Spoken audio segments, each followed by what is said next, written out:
Hello and welcome.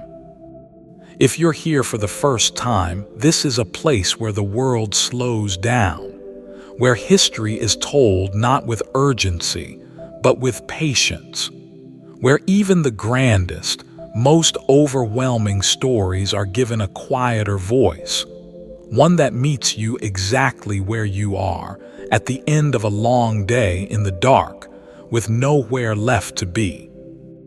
Tonight, we are returning to a night that has lived in the human imagination for over a century. A night of glittering lights and still black water, of music playing in warm rooms while something cold and irreversible was already happening below. A night when the largest ship ever built, a ship that felt, to the people aboard her, less like a vessel and more like a city, began, quietly at first, and then all at once to die. Our subject is the Titanic, not the legend you already know, but the truth that tends to get lost inside it, the final minutes, the decisions, the sounds, the silences, the very human story of what it looks like when something impossible becomes real. Settle in, you're in the right place. At 11:39 p.m. on April 14, 1912, the North Atlantic was a mirror. Not a ripple disturbed it. No wind, no swell. Just a black, motionless sheet of water so cold that a human body immersed in it would lose consciousness in 15 minutes and be dead in 30. The lookouts in the crow's nest, Frederick Fleet and Reginald Lee, were scanning the darkness ahead with naked eyes. The binoculars they'd been trained to use had gone missing at Southampton and never been replaced. The ship beneath them displaced 52,310 tons of steel and iron, was 882 feet long, and was traveling at 22.5 knots, roughly 26 miles per hour, through an ice field that a dozen other ships had radioed warnings about over the previous 12 hours. At 11:39 and 40 seconds, Fleet saw something. Not the towering wall of ice that the Titanic mythology often describes, but a low, dark mass barely distinguishable from the ocean's surface. He struck the crow's nest bell 3 times, the signal for an object dead ahead, and grabbed the phone to the bridge.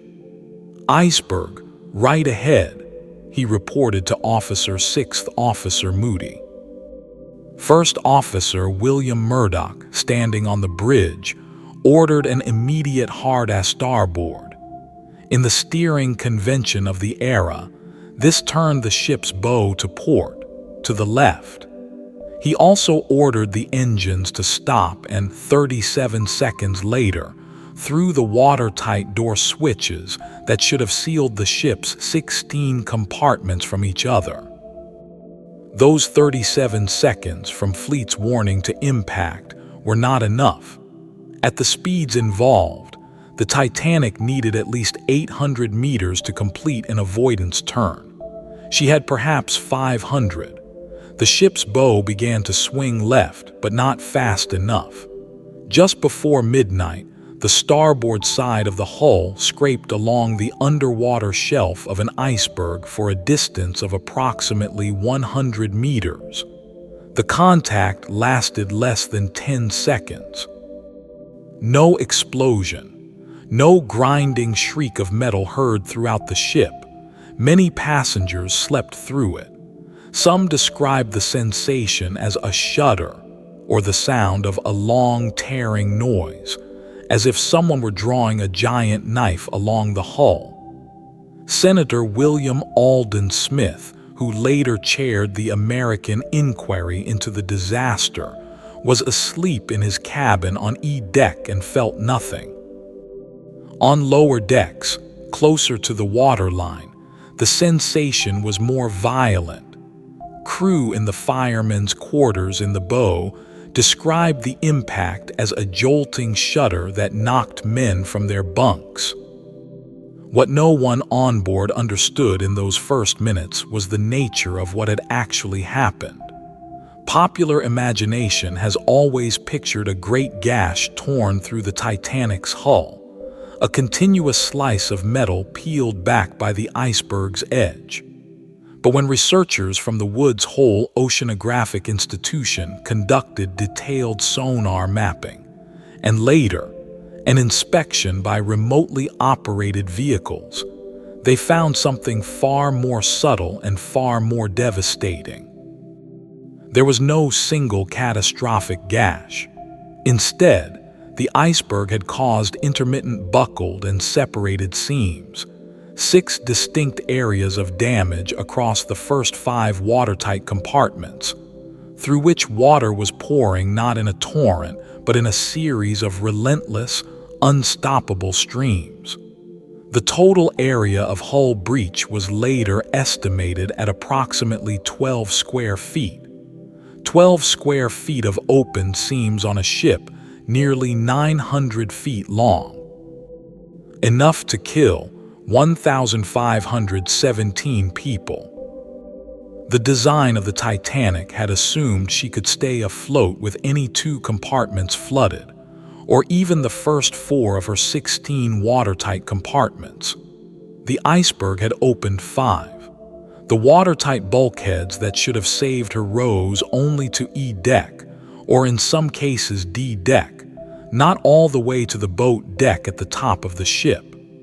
As the bow flooded and sank, water would eventually rise above the tops of those bulkheads and cascade forward into the next compartment, and the next, and the next. Nothing in the engineering of the ship could stop it.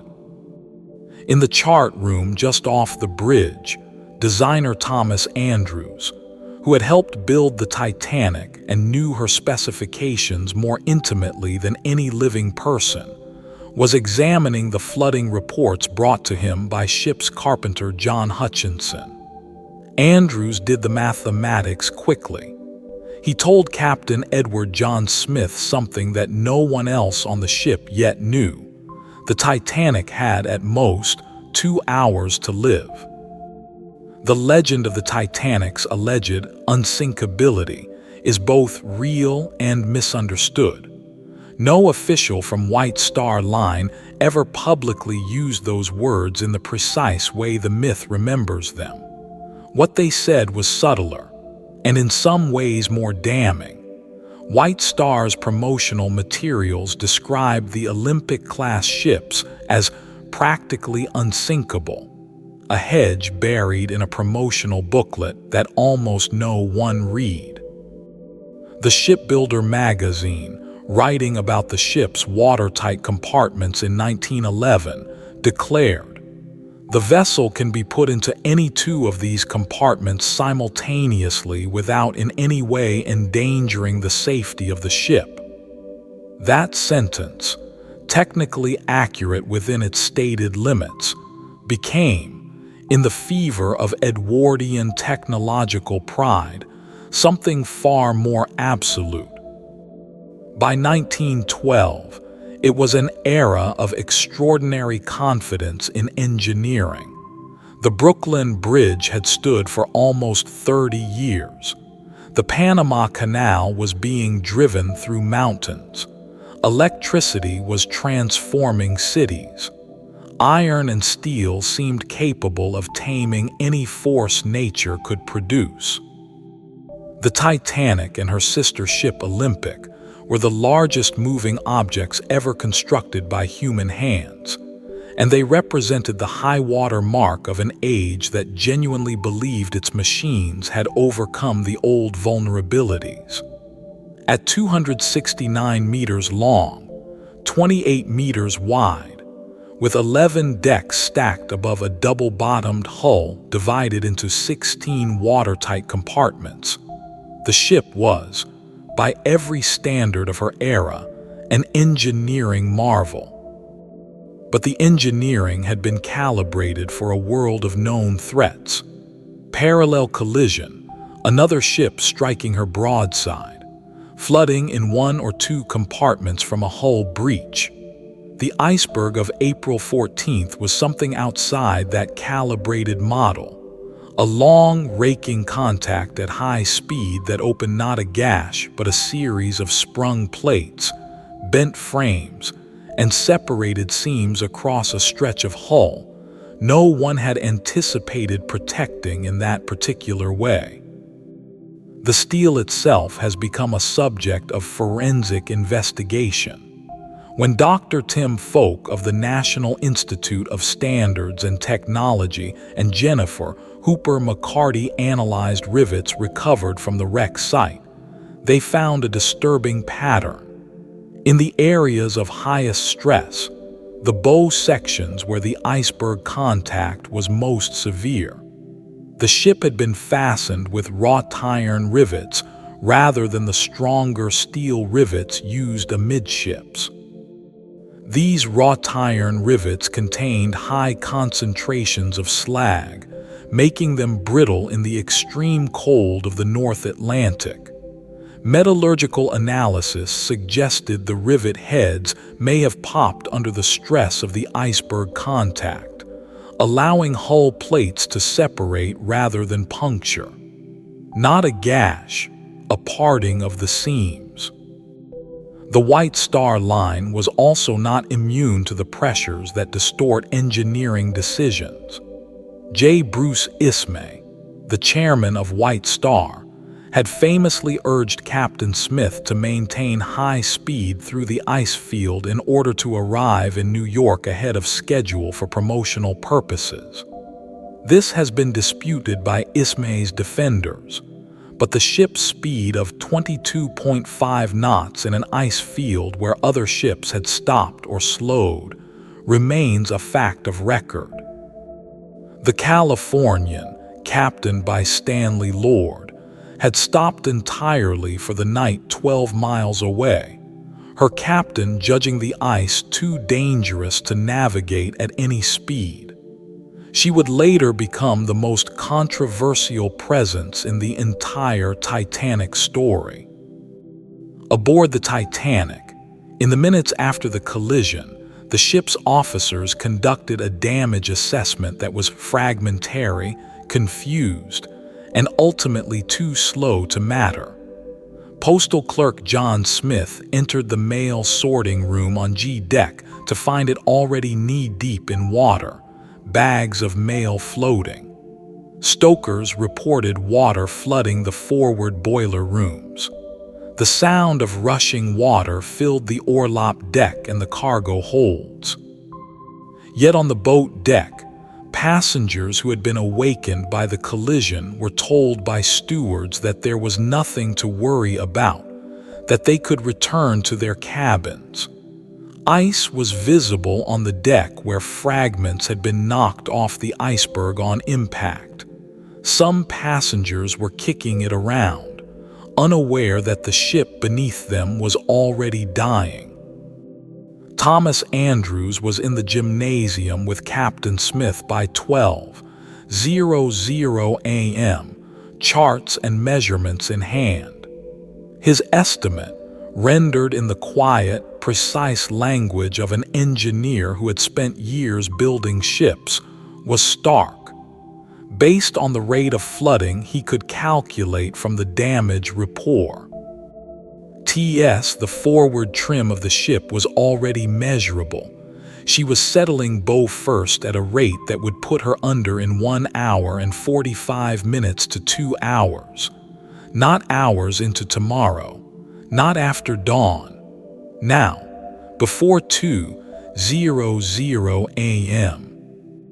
Smith received this verdict, returned to the bridge, and at 12:05 a.m. ordered the distress signal to begin.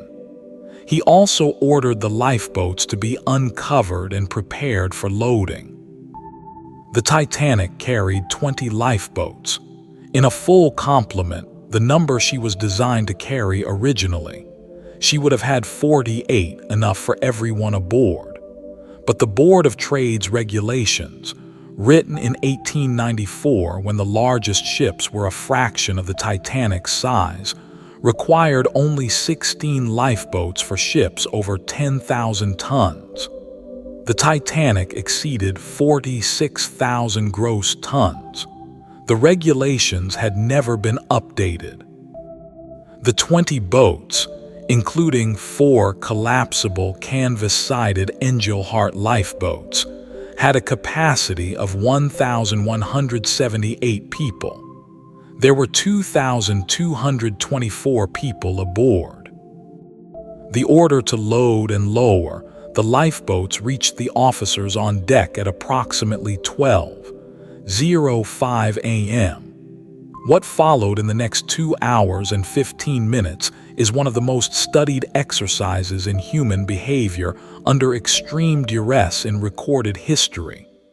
A masterclass in how social convention, class hierarchy, incomplete information, and the peculiar psychology of catastrophe cause rational people to make decisions that in retrospect appear baffling. The temperature of the water that night was 28 degrees Fahrenheit, 2 degrees below the freshwater freezing point, kept liquid only by its salinity. The temperature of the air was 32 degrees Fahrenheit, at the freezing point. Any person who entered the water without a life jacket would be dead in minutes. Any person who entered the water in a life jacket would be dead within 30 minutes from the combined effects of cardiac arrest triggered by cold shock and progressive hypothermia. This was not a situation where swimming to safety was a possibility. The lifeboats were not optional equipment. They were the only path to survival. And yet the lifeboats left the Titanic in a state of staggering incompleteness. Boat 7, the first launched at approximately 12:45 a.m., held 28 people against a capacity of 65. Boat 5 carried 41. Boat 6, which contained Margaret Molly Brown and was commanded by Quartermaster Robert Hitchens, the man who had been at the wheel when the iceberg was struck, left with only 28. Boat 1, a smaller emergency cutter with a capacity of 40, departed with just 12 people aboard, including Sir Cosmo and Lady Duff Gordon, wealthy British aristocrats who had, according to multiple accounts, essentially secured the boat for their own use. The reasons for these catastrophic underloadings have been analyzed exhaustively. Some are practical. The officers on deck, not entirely certain whether the wooden lifeboats could support the weight of a full passenger load without the davit cables snapping, loaded cautiously. This concern was technically unfounded. The boats had been certified for full loads, but it was a real fear in a situation where no one had ever actually tested a loaded lifeboat lowered from a 60-foot height. Second Officer Charles Lightoller, supervising the port side boats, was also rigidly enforcing a women and children first policy that translated in practice to men standing back even when the boats were clearly not full. But beyond the practical explanations lies something deeper and stranger, the psychology of a catastrophe that no one fully believed was happening. The Titanic was not pitching or rolling. Her lights were blazing. Her orchestra was playing, a string quartet assembled on the boat deck, playing waltzes and ragtime and, according to some accounts, hymns as the ship died beneath them. Standing on that brilliantly lit deck, surrounded by other passengers, hearing music, with the sea invisible in the darkness far below and no fire, no explosion, no visible collapse, it was almost impossible to accept the reality that the ship would be gone in less than 2 hours. Getting into a small wooden boat, swinging out over a 60-foot drop into the freezing blackness, seemed more dangerous than staying on the largest ship in the world. This cognitive paralysis affected passengers, officers, and crew alike. Bruce Ismay personally helped load several boats and then, notoriously, stepped into collapsible sea near the end, a decision that would haunt him for the rest of his life, as he was one of very few first-class male passengers to survive. First class had 202 males aboard. Only 57 survived. But the disparity between the survival rates of different classes has been similarly analyzed and found more complex than simple privilege. Third-class passengers, those in steerage, were certainly disadvantaged. The ship's labyrinthine lower decks were genuinely difficult to navigate, and some were kept behind locked gates in the initial confusion, though historians dispute whether this was policy or a accident. The numbers are stark. 60.5% of first-class passengers survived, 44% of second class, 25% of third class. In Boat 6, Quartermaster Hitchens was becoming increasingly erratic and cowardly, refusing to row back toward the screaming people in the water after the ship sank, citing fear of being swamped, despite having a half-empty boat. Margaret Brown eventually threatened him with violence if he didn't let the women row. In Boat 1, Sir Cosmo Duff Gordon was later alleged to have given each of the 12 occupants £5 to avoid returning for survivors, an allegation he denied at the subsequent inquiry, though the payment itself was not disputed. The most damning single figure is this. When all 20 lifeboats were collected by the rescue ship Carpathia in the early hours of April 15th, they contained 710 survivors. Their total capacity was 1,178. 468 empty spaces crossed the North Atlantic, while 1,500 people froze to death in the water. While the boat deck above carried its complex human drama of class and courage and denial, the world below the waterline was experiencing the end in its rawest mechanical form. The men who worked and died in the engineering spaces of the Titanic remain among the least told stories of the disaster, and among the most extraordinary. The Titanic was powered by 3 engines, 2 reciprocating steam engines of the triple expansion type driving the 2 outer propellers, and a single low-pressure turbine in the center driving a center propeller. The steam was generated by 29 boilers, 24 double-ended and 5 single-ended, housed in 6 boiler rooms designated from Boiler Room 6 in the bow to Boiler Room 1 amidships. The machinery filled the aftward 2/3 of the ship's lower decks like the interior of a cathedral built from iron and steam. In the immediate aftermath of the iceberg strike, the forward 2 boiler rooms 5 and 6 were the first to be overwhelmed.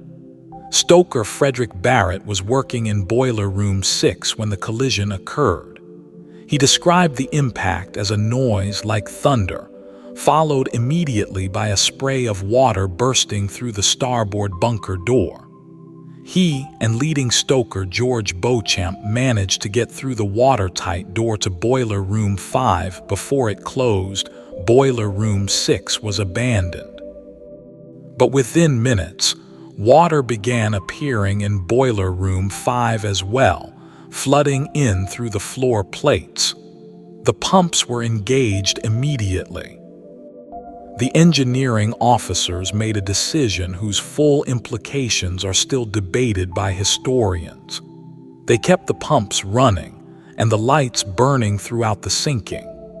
Chief Engineer Joseph Bell and his team of some 35 engineering officers remain at their stations, not in any defiance of the inevitable, but in the fully rational understanding that every minute of electric power kept more lifeboats loading in light rather than in darkness.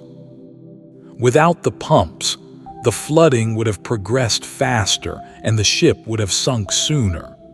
Without the electrical generators, the deck above would have become a scene of chaos and panic that would have cost even more lives.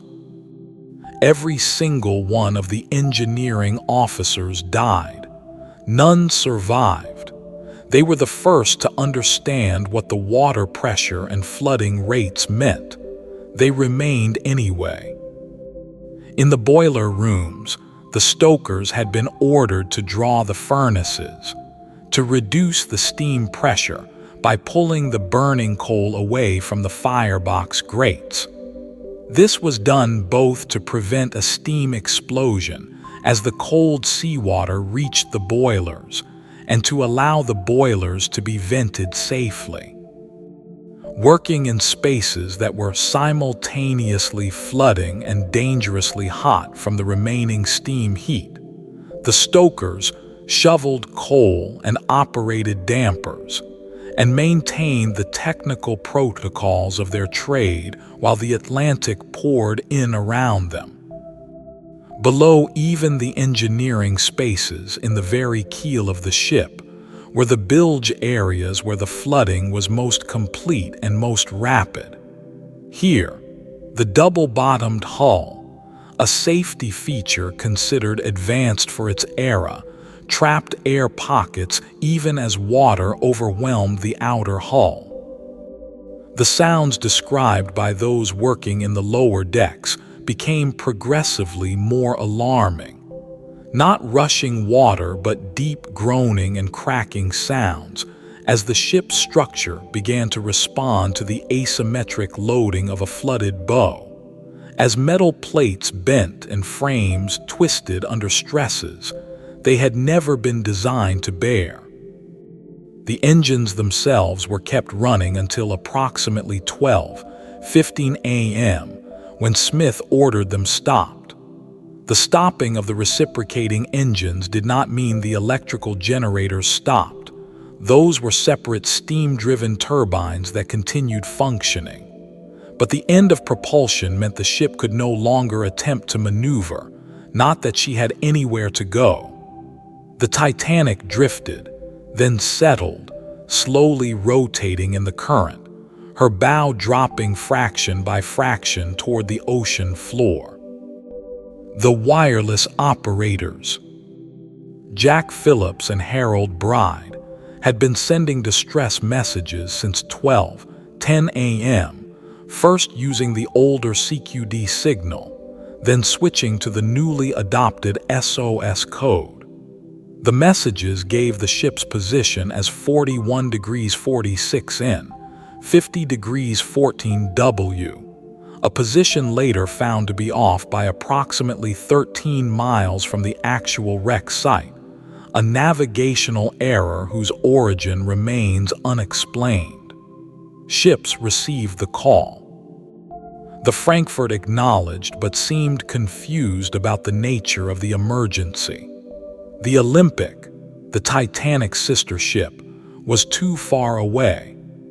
The Carpathia, 58 miles to the southeast, was the nearest vessel that responded immediately and decisively, Captain Arthur Rostron ordering her to turn around and drive full speed into the ice field that had already claimed the largest ship in the world. But it would take the Carpathia 4 hours to arrive. The Titanic had fewer than 2. 12 miles away, 12 miles, approximately 20 minutes at full speed, the Californian sat stopped in the ice field, her engines cold for the night, her wireless operator Cyril Evans asleep. Captain Stanley Lord had decided correctly that proceeding through ice at night was too dangerous. He had stopped his ship. It was a prudent decision. What followed became the most hotly debated and most morally freighted episode of the entire Titanic disaster. At approximately 11:30 p.m., 10 minutes before the iceberg impact, the Californian's third officer, Charles Groves, noticed a large passenger steamer approaching from the east. He estimated her to be between 8 and 12 miles away. He watched her lights. At some point after 11:40, the ship stopped showing her side lights. Groves concluded she had stopped. The Californian's officers attempted to contact the approaching vessel by Morse lamp. They received what appeared to be a response, but unintelligible. No one tried the wireless. Evans had shut it down for the night at 11:30 p.m., just minutes before the Titanic's first distress signal would go out. Between 12:45 a.m. and approximately 1:40 a.m., Officer Herbert Stone, the Californian's second officer on the midnight watch, observed between 5 and 8 rockets fired from the direction of the stopped vessel. White rockets, the internationally recognized distress signal. Stone reported the rockets to Captain Lord, who was lying down in the chart room. Lord asked whether the rockets were the company's signals, meaning private rocket codes used between White Star Line vessels, and then, apparently satisfied by Stone's uncertain answer, went back to rest. Stone continued to watch. He reported that the ship appeared to be moving or that her lights were changing. He watched more rockets. Lord was informed again. The rockets went unanswered. At 2:20 a.m., the stopped ship disappeared. Stone noted in his log that she had steamed away to the southwest. He did not record that she had sunk.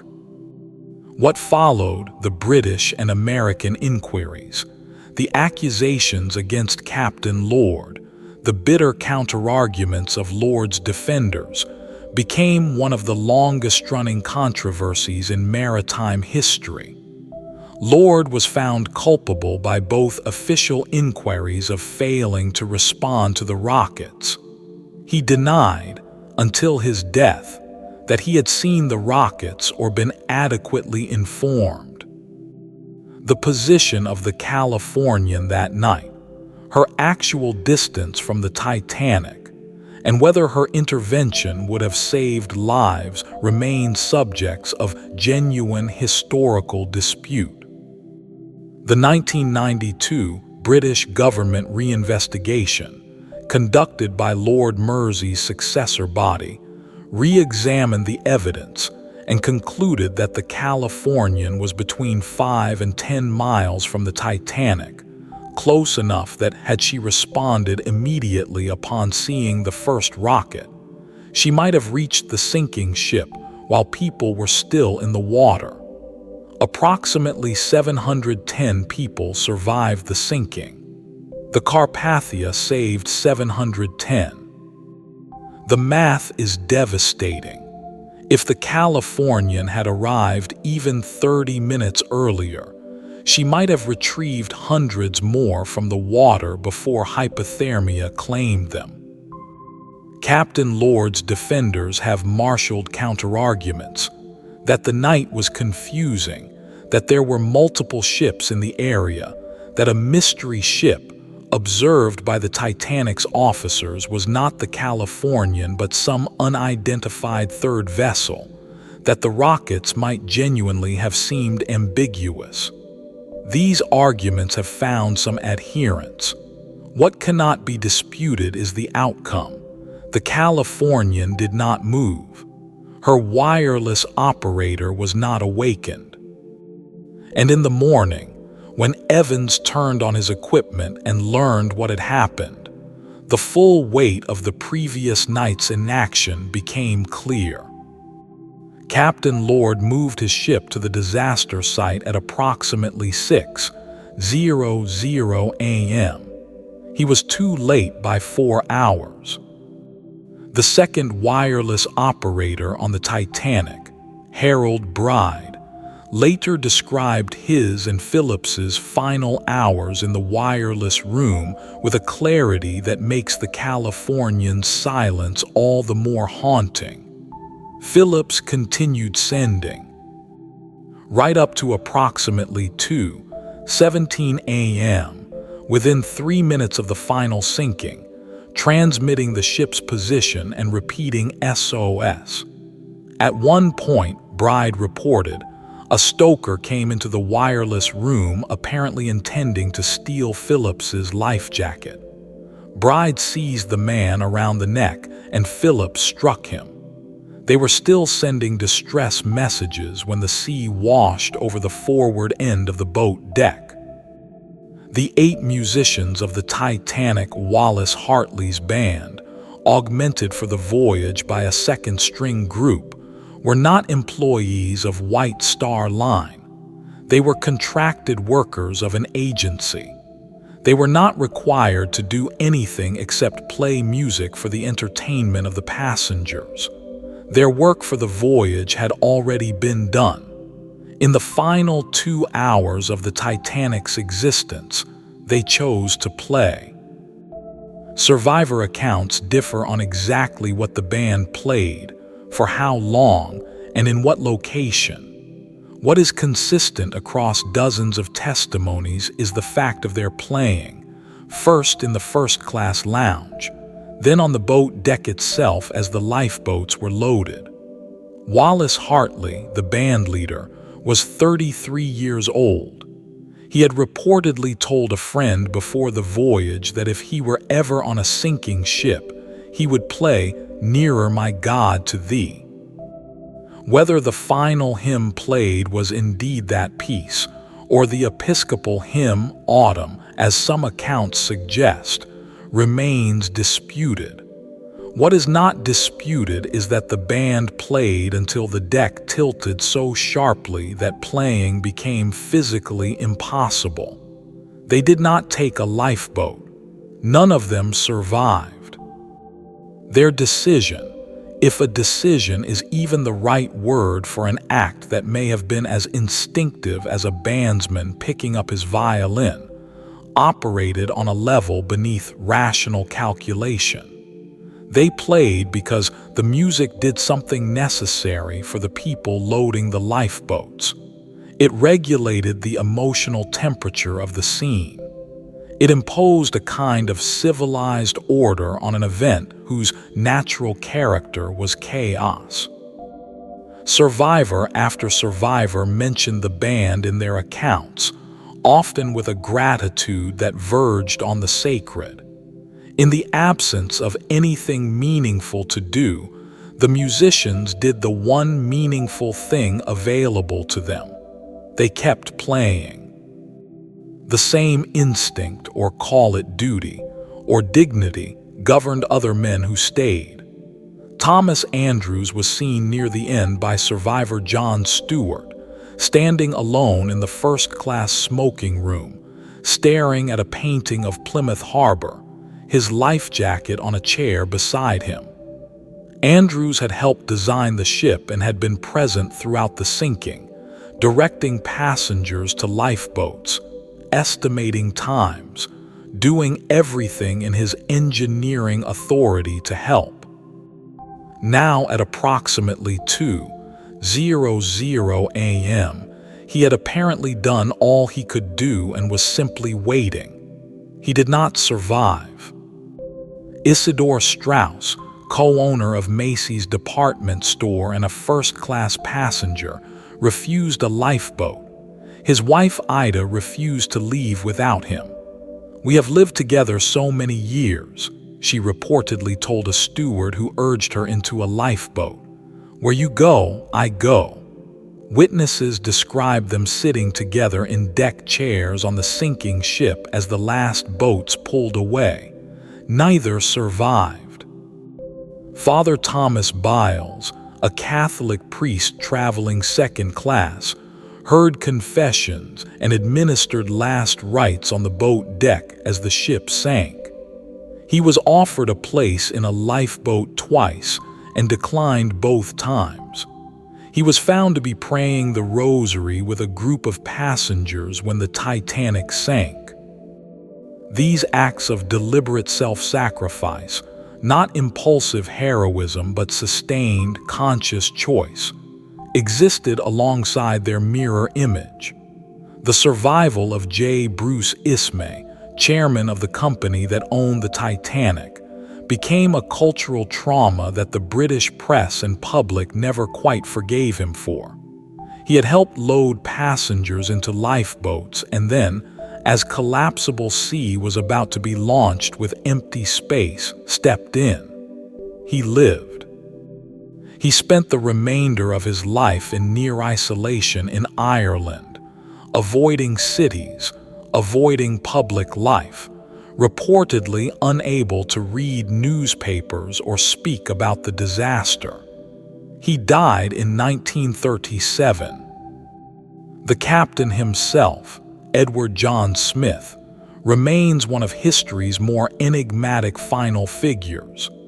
At 62, this was to be his last voyage before retirement, a fact that the Titanic mythology has used both to explain his decisions and to eulogize him.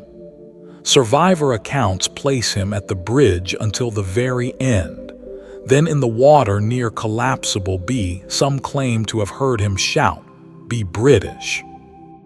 A phrase so perfectly suited to 1912 theatrical sensibility that its authenticity has been doubted. He did not survive. His body was never recovered. At approximately 2:00 a.m., the Titanic's bow was submerged to the level of the forward expansion joint, the designed flex point midway along the ship's length that allowed the enormous hull to bend slightly with ocean swells without cracking. The bow section, flooded completely, was exerting a downward force that the ship's keel could no longer resist through sheer strength alone. The stern, still largely buoyant, was being lifted from the water. The ship was becoming, structurally speaking, a loaded cantilever, a rigid horizontal beam supported at one end while the other end is pulled down by gravity. What happened next is a question that required 73 years and the actual discovery of the wreck to answer definitively. Survivors in the lifeboats reported watching the Titanic's stern rise nearly perpendicular to the water. Some said they heard the lights go out, then heard the ship break in two. Others said the ship sank intact, without breaking. For decades, the two camps debated, and the silence of the ocean floor seemed to support neither and both. On September 1, 1985, a joint French-American expedition led by Dr. Robert Ballard of Woods Hole Oceanographic Institution located the wreck at a depth of 3,784 meters, 12,415 feet, in the North Atlantic. What they found settled the breaking apart question definitively. The Titanic lay in two sections, the bow 600 meters from the stern, separated by a debris field of coal, wood, personal effects, and machinery. The ship had indeed broken apart, the fracture occurring somewhere between the third and fourth funnels along the keel. The engineering analysis of the breakup has been refined considerably since 1985. The Harland and Wolff shipbuilders' calculations, recovered and reanalyzed, showed that the stresses on the hull at a 23-degree stern elevation angle, the angle at which the breaking would have been initiated, were approximately 15 times greater than the steel could sustain. The break was not a slow tearing, but a catastrophic failure that occurred within seconds once the stress threshold was reached. The sound of the breakup was described by survivors as one of the most terrible sounds any of them had ever heard.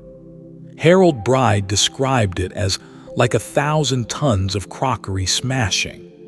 Others described thundering crashes, the sounds of boilers exploding or breaking free of their mounts, the roar of everything not fastened to the deck, furniture, crockery, engines, the grand piano in the first-class lounge, sliding forward as the stern rose and gravity reorganized the contents of the ship. The funnels, enormous structures each weighing hundreds of tons, collapsed as the deck distorted beneath them. The forward funnel, already partially burned out as the ship's draft drew flames through, fell to port, killing swimmers in the water. The bow section, once separated, was so thoroughly flooded that it sank at a speed that has been estimated, from the distribution of artifacts on the ocean floor and the impact damage on the wreck, at approximately 30 miles per hour. It struck the ocean floor 12,415 feet below with a force that telescoped the forward 50 feet of the hull and drove the bow section several meters into the soft sediment. The speed of descent was such that the sediment wave, pushed outward from the impact point, distributed objects across the debris field in a radial pattern that still, today, traces the outline of the final plunge. The stern section behaved very differently. Without the structural integrity of the bow to hold its shape as it sank, and with trapped air pockets in the upper decks fighting against the flooding, the stern imploded catastrophically during its descent, crushed by the increasing water pressure at depth, probably somewhere between 300 and 600 meters below the surface. This is why the stern section of the Titanic wreck is so dramatically different from the bow. While the bow rests on the ocean floor in relatively recognizable form, still clearly a ship, its anchors in place, its crow's nest still standing, the stern is a compressed, tangled mass of steel, unrecognizable, folded over itself. Between the two hull sections, the debris field covers an area of roughly 1 square mile. Dr. Ballard's team and subsequent expeditions by RMS Titanic, Inc. have cataloged thousands of objects, shoes still arranged in pairs as they settled from the feet of the dead, the leather preserved by the cold, the bodies themselves consumed by bacteria within years of the sinking, wine bottles still intact and full, unopened jars of Coleman's mustard, a child's leather shoe, the ship's safe, the ship's log, thousands of personal items. The Titanic's bones and belongings have spread across the ocean floor like the remnants of a small city. At 3,784 meters of depth, the Titanic wreck exists in a world where the pressure is 376 atmospheres, where the temperature is 2 degrees Celsius, where no sunlight has penetrated since the Cretaceous period, and where the organisms that consume organic matter at sea surface level are replaced by different, slower, stranger communities. The wreck site is not a graveyard in the ordinary sense. It is a chemical and biological system, one that has been processing the ship for over a century and will continue doing so for centuries more. When Dr. Ballard first saw the bow of the Titanic through the cameras of his remotely operated vehicle Argo in September 1985, the first human eyes to see it in 73 years, He described the experience with a restraint that only amplified its power.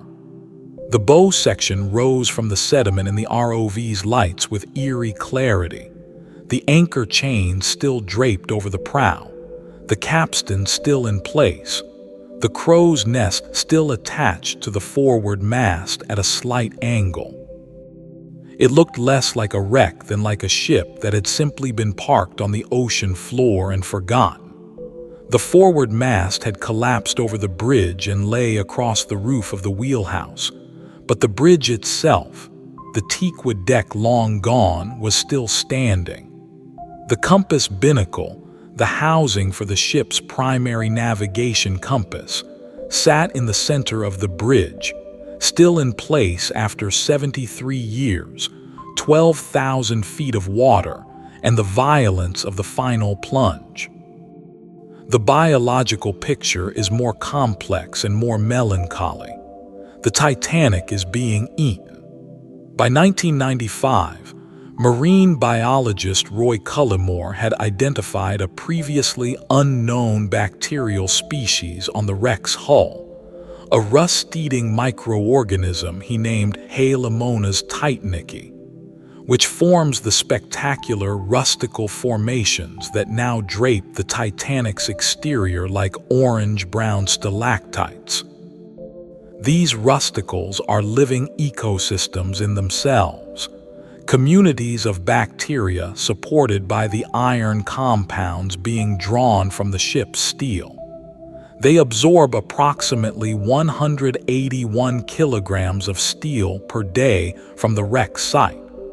The rate of structural deterioration has accelerated measurably between successive expeditions. The first-class staterooms, the grand staircase, the gymnasium, these features survive only in imagination now.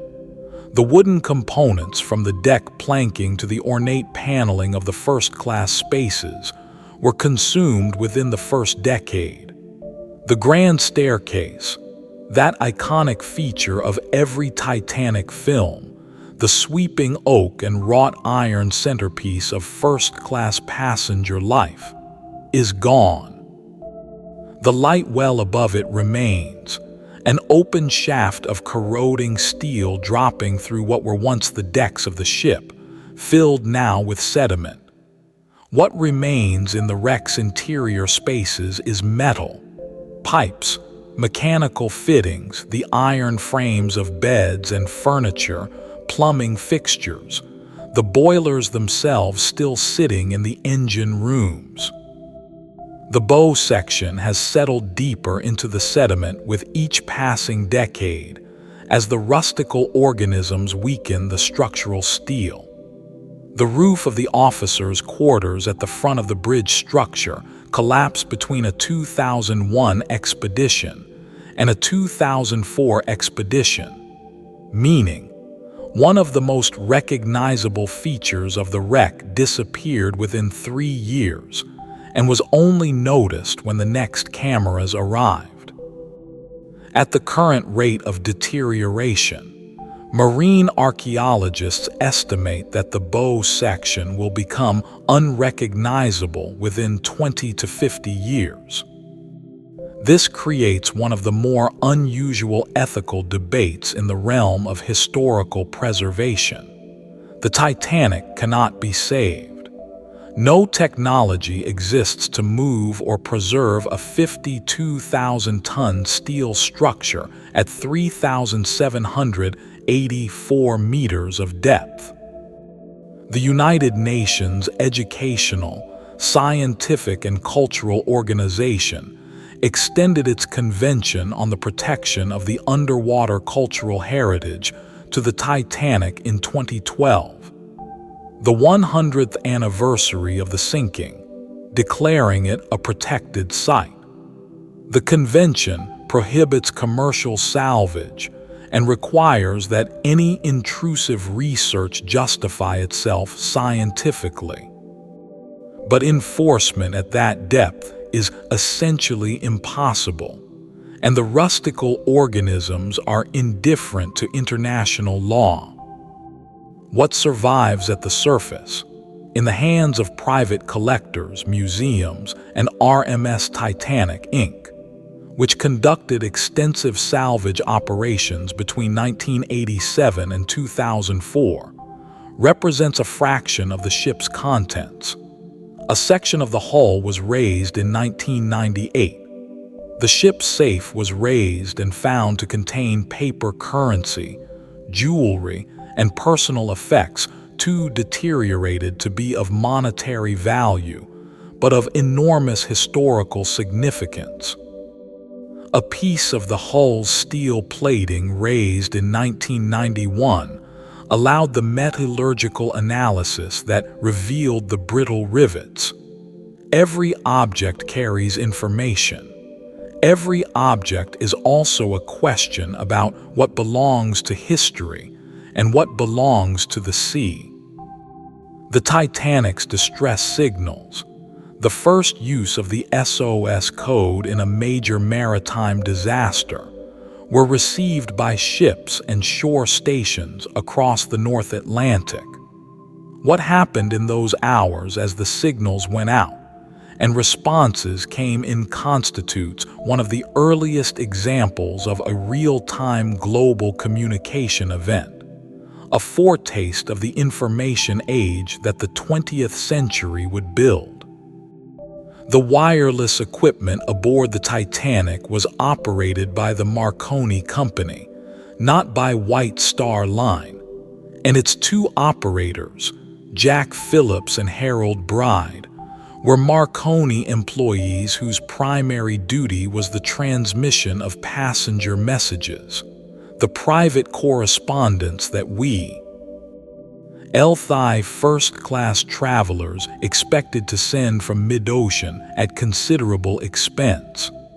On the afternoon of April 14th, the wireless equipment had been out of service for several hours due to a technical fault in the electrical transformer. Phillips and Bride had spent the afternoon repairing it and were now processing a backlog of personal messages when, at 9:40 p.m., the wireless operator from the SS Mesaba sent a message warning of heavy pack ice and great number large icebergs, also field ice. Phillips acknowledged receipt and then, under pressure of the backed-up message queue, put the Mesaba warning aside without forwarding it to the bridge. This was not negligence in any conscious sense. The wireless operators had no protocol for prioritizing ice warnings over passenger traffic. No rule required that ice reports go to the bridge immediately.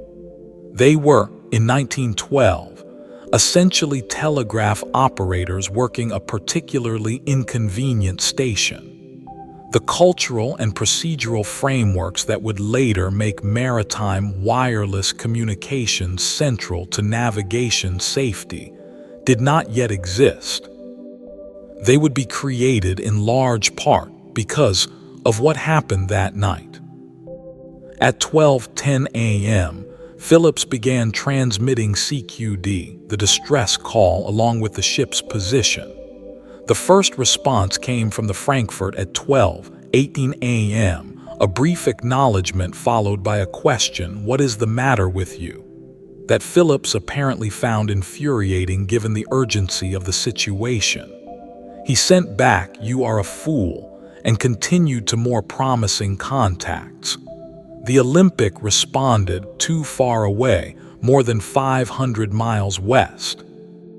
The Baltic, the Virginian, the Asian, all received the distress call and altered their courses, but all were too distant to help in time.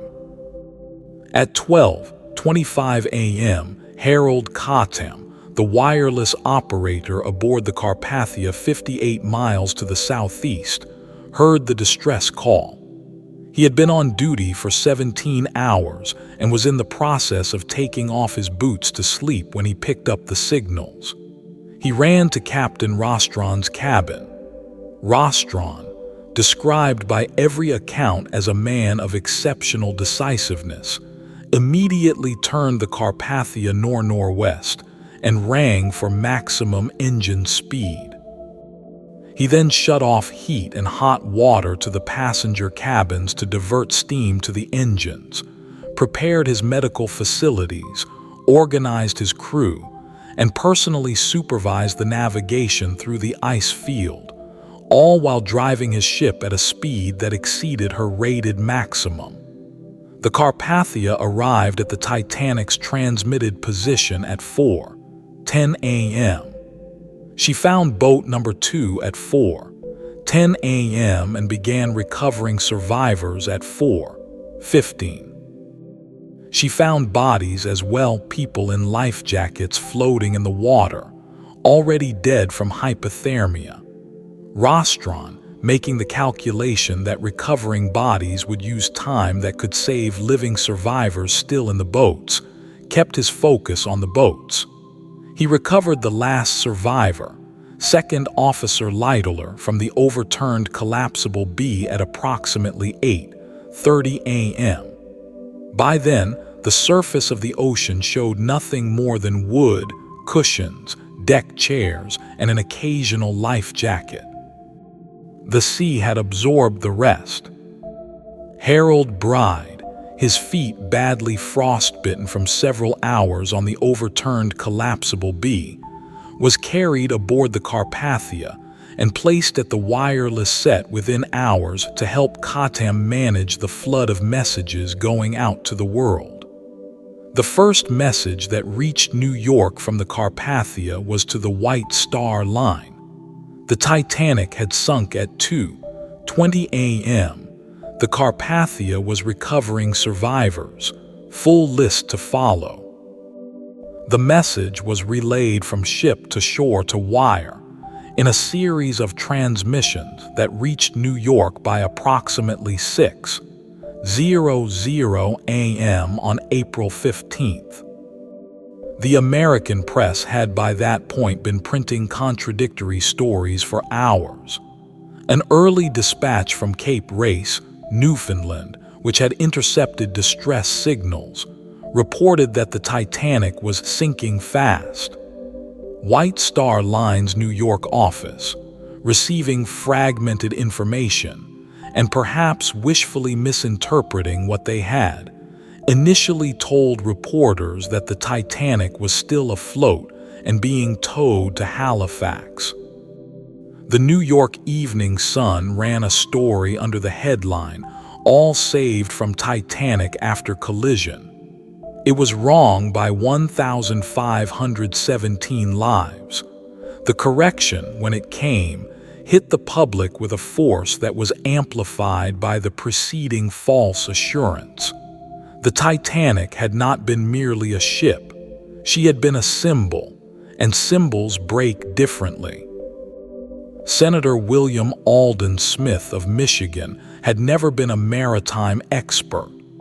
He was a Republican politician from a landlocked state who had, in the days after the Titanic sinking, grasped, with an intuitive political clarity that his detractors underestimated, that something historic and consequential had happened, and that the United States Congress needed to examine it before the witnesses scattered to the winds. Within hours of the Carpathia docking in New York on April 18th, Smith had boarded the ship with U.S. Marshals, served subpone. As on J. Bruce Ismay and the surviving officers of the Titanic, and convened the American inquiry. Smith's inquiry was theatrical and sprawling, occasionally technically confused, but it collected over 1,100 pages of testimony from 82 witnesses in 18 days across New York and Washington. The British press mocked him for asking whether the Titanic's watertight compartments could double as life preservers. The mockery underscored a crucial asymmetry. The British establishment, which included the Board of Trade, the White Star Line, Harland and Wolff, and the class hierarchies that had designed the lifeboat policies had a profound institutional interest in minimizing blame. Smith, whatever his technical limitations, had no such interest. The British inquiry under Lord Mersey, which convened in May 1912, was considerably more expert and considerably more protective of the British maritime establishment. Mersey concluded that Captain Smith had made an error of judgment in maintaining speed through an ice field after receiving warnings, but declined to assign specific negligence, noting that other captains followed the same practice widely. He found Captain Lord of the Californian culpable for not responding to the rockets. He recommended significant changes to lifeboat regulations, wireless requirements, and ice field navigation protocols. These recommendations became the foundation of the International Convention for the Safety of Life at Sea. The first Solace Convention, agreed in 1914, which transformed maritime safety regulations internationally. Both inquiries skirted a central question that the historical record has since rendered inescapable. The Titanic was going too fast through a known ice field, and the reason she was going too fast was, at least in part, commercial pressure. The desire to make a celebrated transatlantic crossing, to showcase the new ship, to arrive on schedule. J. Bruce Ismay's role in maintaining speed was touched upon but not definitively established. He denied having personally instructed the captain to maintain speed. The captain was dead. The historical record was incomplete. What the inquiries did establish, with consequential clarity, was the systemic failure of the regulatory environment. The Board of Trade's 1894 lifeboat requirements, written for ships a fraction of the Titanic's size, had never been updated for the era of superliners. No one at the Board of Trade had flagged the inadequacy. No one at White Star Line had voluntarily exceeded the requirement. The gap between the capacity to carry 2,224 passengers and the lifeboats to save 1,178 of them had been created by a bureaucratic inertia so profound and so ordinary that no single person could be said to have caused it. But 1,517 people died from it. The Titanic inquiries also produced one of the most remarkable acts of regulatory courage in maritime history. Following their recommendations, new Solace regulations were implemented requiring every ship to carry sufficient lifeboat capacity for every person aboard, requiring wireless communication to be maintained 24 hours a day, and perhaps most significantly, establishing the International Ice Patrol, which has maintained continuous aerial and nautical surveillance of the North Atlantic ice fields from 1914 to the present day. In over 100 years of operation, the International Ice Patrol has not recorded a single ship lost to an iceberg in the Ice Patrol's area of operation. The iceberg of April 14, 1912, the one that struck the Titanic, was tracked by subsequent ships and identified as having calved from a glacier on the west coast of Greenland. It drifted south in the Labrador Current for approximately 2 years before breaking apart and melting in the warmer waters south of the Grand Banks. By the summer of 1912, it was already half dissolved. It left no other trace than the 1,517 people who died in the water where it had been. At 2:20 a.m. on April 15, 1912, when the last visible remnant of the Titanic's stern vanished beneath the surface of the North Atlantic, there were approximately 1,500 people in the water. Not drowning, not yet. Most were in life jackets, the standard K-pock-filled waistcoats that kept a body afloat. They were alive, they were cold, and they were screaming. Survivors in the lifeboats described the sound of those 1,500 voices as something that never left them.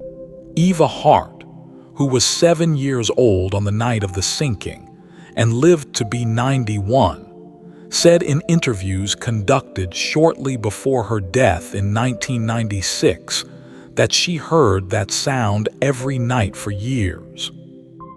Lawrence Beasley, a second-class passenger and science teacher who survived in Boat 13 and wrote one of the first and most meticulously observed accounts of the disaster, described the noise as partly a moan and partly a shriek.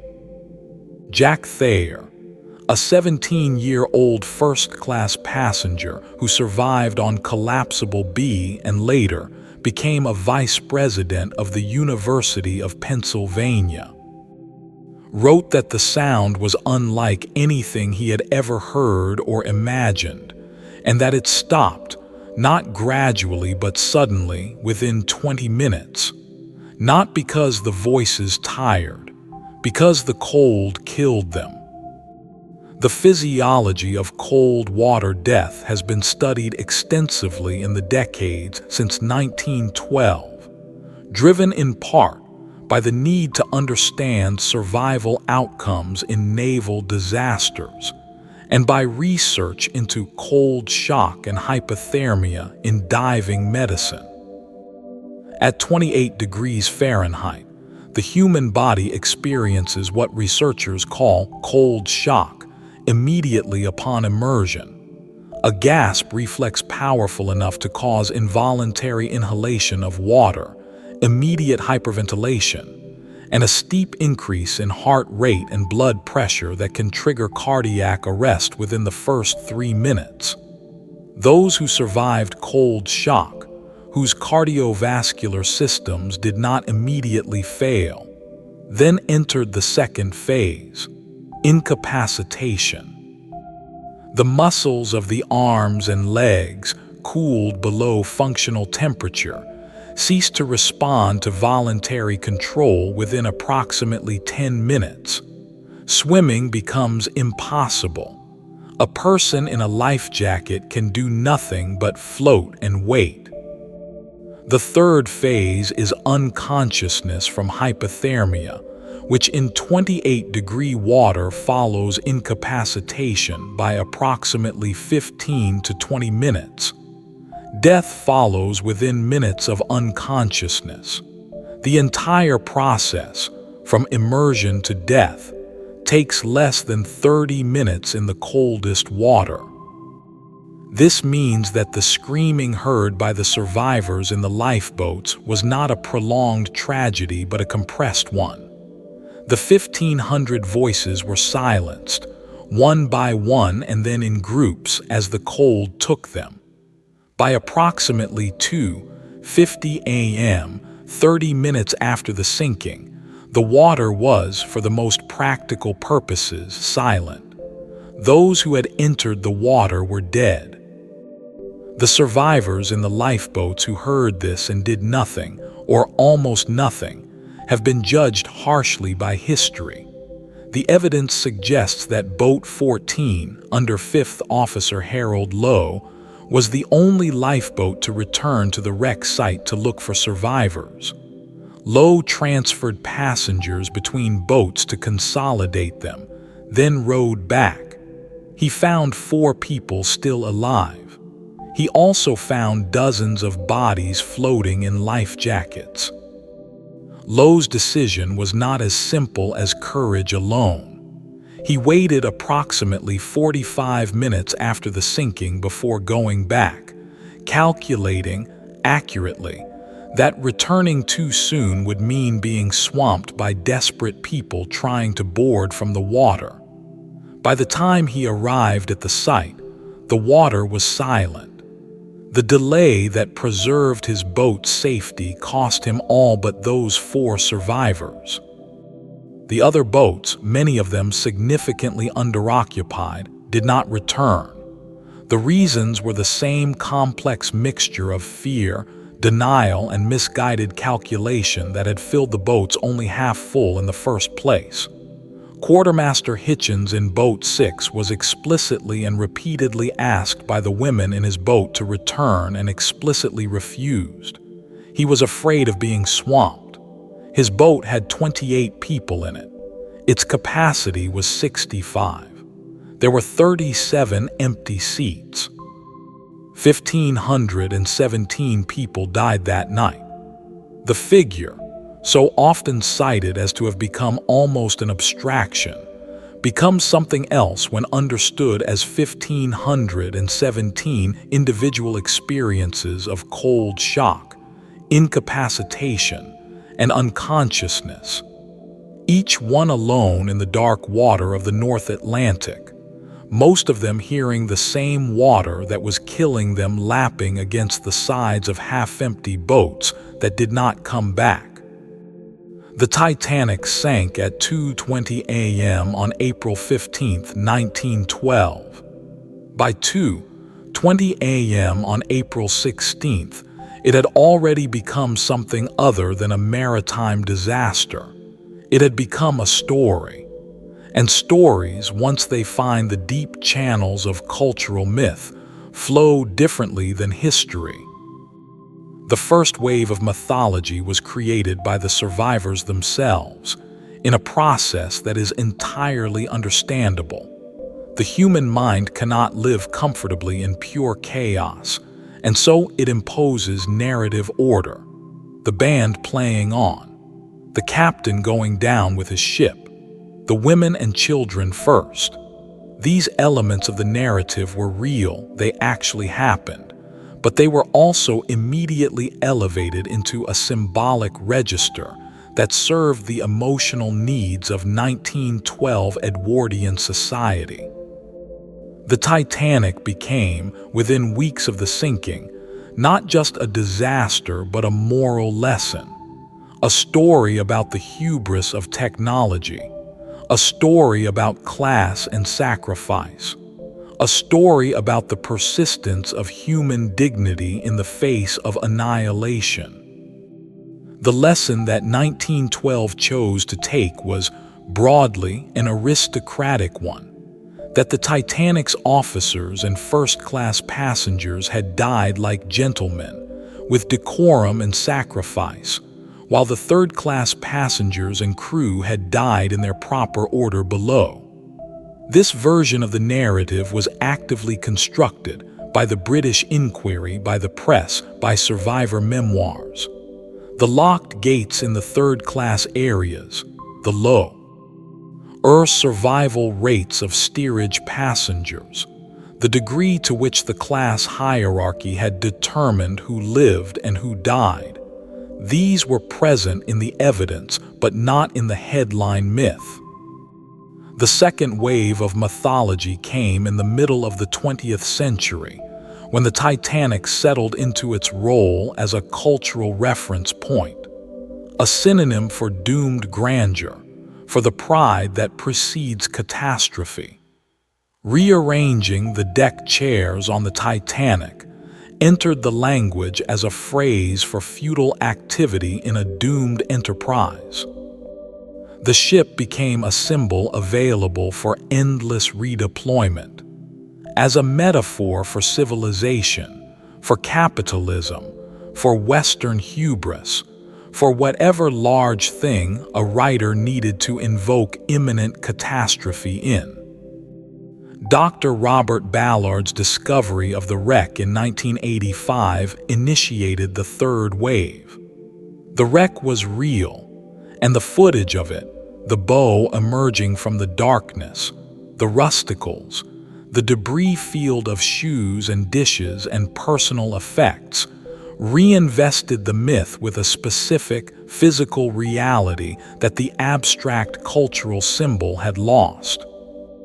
The images of the wreck were images of something that had actually happened to actual people, and the distance between 1912 and 1985 had become short enough that the 20th century could feel it as an event within living memory.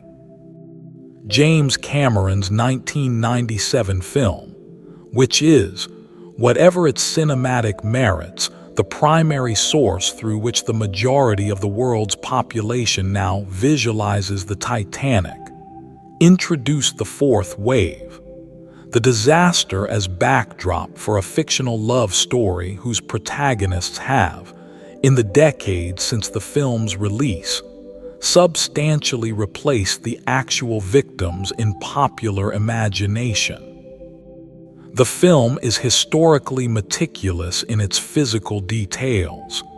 The set is remarkable in its accuracy, but it is ideologically a product of 1997, not 1912, and it resolves the class contradictions of the disaster through romantic individualism in a way that the actual event never did. What the myth has consistently underserved is the exact quality that makes the actual event most haunting, the ordinariness of the people involved, not the grand gestures of the band leader or the sacrifice of the engineers, but the hundreds of people who did the ordinary, non-heroic, unheroic things that people do when something inconceivable is happening.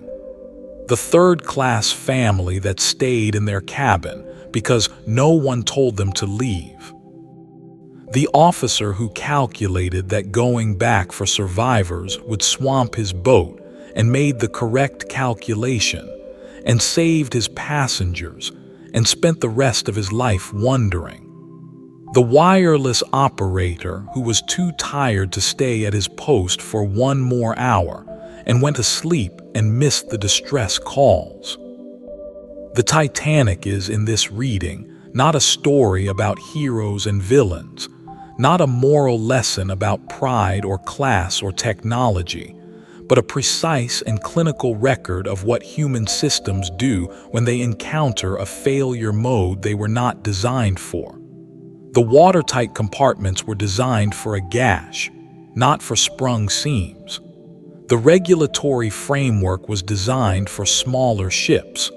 The lifeboat capacity was designed for the regulations, not for the passengers. The wireless protocol was designed for commercial traffic, not emergencies. The class structure was designed for a functioning ship, not a sinking one. And 1,500 people died in the gap between what the system was designed for and what actually happened. The Titanic has been sinking for over a century and shows no sign of stopping, not the physical wreck, dissolving slowly into the sediment of the North Atlantic, but the cultural object, the instructional catastrophe, the endlessly revisited case study. It is one of the most thoroughly examined disasters in human history, and the question of what it actually teaches us has become more interesting, not less, with time. The engineering lessons were absorbed rapidly and effectively. The Solace Conventions, the International Ice Patrol, the 24-hour wireless requirements, these changed maritime safety in ways that have saved enormous numbers of lives over the past century. The Titanic was, in a grim sense, enormously productive as a policy failure. Its very visibility, the wealth of the passengers, the grandeur of the ship, the completeness of the record, created the political will to enact reforms that might otherwise have waited years or decades. The organizational and behavioral lessons are more complex and more transferable. The sociologist Charles Perrow used the Titanic as one of his central examples in his landmark 1984 book, Normal Accidents, arguing that in complex, tightly coupled systems, catastrophic failure is not an aberration, but an inherent product of the system's design. The ice warnings that went to the wireless operators instead of the bridge, the lifeboats that were filled by the regulatory minimum rather than actual passenger capacity, the watertight compartments that rose only partway up the hull. Each of these was a reasonable, engineering or organizational decision that interacted with the others in a way that no single decision maker could have anticipated or prevented. The disaster was not the result of villains. It was the result of a system operating exactly as it had been designed, encountering conditions that its design had not modeled. This analysis has been applied to subsequent disasters with remarkable consistency.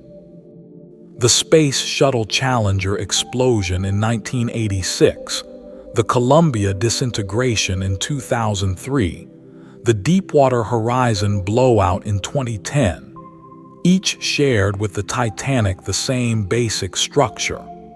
Multiple small failures or compromises, each individually acceptable and each subject to reasoned justification, combining into a catastrophic cascade that the system had no capacity to interrupt once it began. The specific emotional texture of the Titanic disaster, the half-empty lifeboats, the band playing, the lights burning, also teaches something about human psychology that has proven remarkably durable. The cognitive inability to process a catastrophe whose scale exceeds experience is not a flaw specific to 1912 Edwardians. It is a feature of human cognition documented in disaster research from Chernobyl to Hurricane Katrina. People in a novel catastrophe default to routine, minimize the unfamiliar threat, and accept reassurance from authority figures even when the evidence around them contradicts it. The passengers who went back to bed after the collision were not uniquely foolish. They were human. The Titanic also teaches something specific about the relationship between engineering confidence and systemic humility. The ship's designers were not reckless. They had designed the best ship of which 1912 engineering was capable. The unsinkable language, however informally used, was not vainglorious fantasy, but a genuine, technically grounded confidence in the redundancy of the design. What they had not modeled was the failure mode that actually occurred. An asymmetric, multi-point, low-pressure hull compromise on a 22.5-knot ship in near-freezing water at night, 12 miles from a stopped ship whose wireless operator was asleep.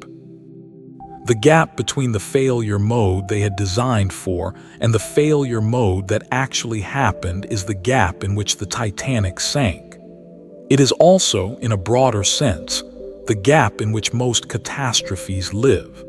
The systems we design are only as robust as our imagination of what can go wrong, and the imagination of catastrophe is always, by definition, retrospective.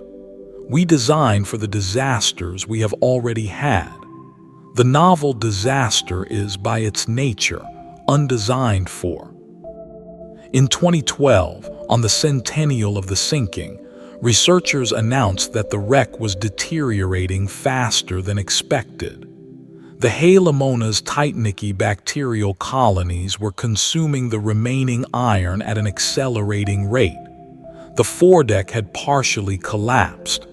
The crow's nest, from which Frederick Fleet had called out "iceberg" right ahead, had fallen from the forward mast. The ship was disappearing. At 3,784 meters of depth, in water 2 degrees above freezing, what remains of the Titanic does not look like a wreck in the Hollywood sense. There is no crumpled violence to it, no dramatic compression of twisted steel. The bow section from the cameras of the most recent expeditions looks like a ship. Not a working ship, not a ship that will ever sail again, but a ship still recognizably itself, its form intact, its proportions preserved, the anchor chains still draped over the prow as if ready to be dropped. At some point in the next few decades, that will no longer be true. The rusticles will have consumed enough of the remaining iron that the hull will no longer support its own structure. The bow will collapse. The wreck will become a debris field indistinguishable in form from the debris field of the stern, a scatter of metal and sediment that will yield to analysis only through the specific chemical signature of Edwardian steel. The people who died that night, all 1,517 of them, have been part of the ocean floor for over a century. Their bodies were gone within years of the sinking, consumed by the organisms of the deep sea in the same patient, unhurried process that is now consuming the ship. What remains is not them, but the record of them. The testimonies, the manifest, the telegrams, the inquiry transcripts, the shoes still arranged in pairs in the sediment of the debris field, as though the person who wore them simply stood up and walked away. Frederick Fleet, the lookout who first saw the iceberg, survived the sinking and lived until 1965, long enough to see the beginning of the cultural mythology, long enough to testify at both inquiries, long enough to become famous for the worst 37 seconds of his life. He was never given the binoculars that went missing at Southampton. He is said to have remarked, when asked about the disaster in his later years, that if he had had those binoculars, he would have seen the iceberg sooner, maybe. The Atlantic that night was the flattest, calmest mirror it could have been. No wind, no swell. If there had been even moderate seas, the iceberg would have shown a breaking wave at its base, visible against the dark water. Instead, the sea was like glass and the iceberg was black on black until it was 37 seconds away, and there was nothing. Not the binoculars, not the speed, not the watertight compartments, not the lifeboats. Nothing that was going to be enough. The Titanic is still there. The ocean keeps its dead.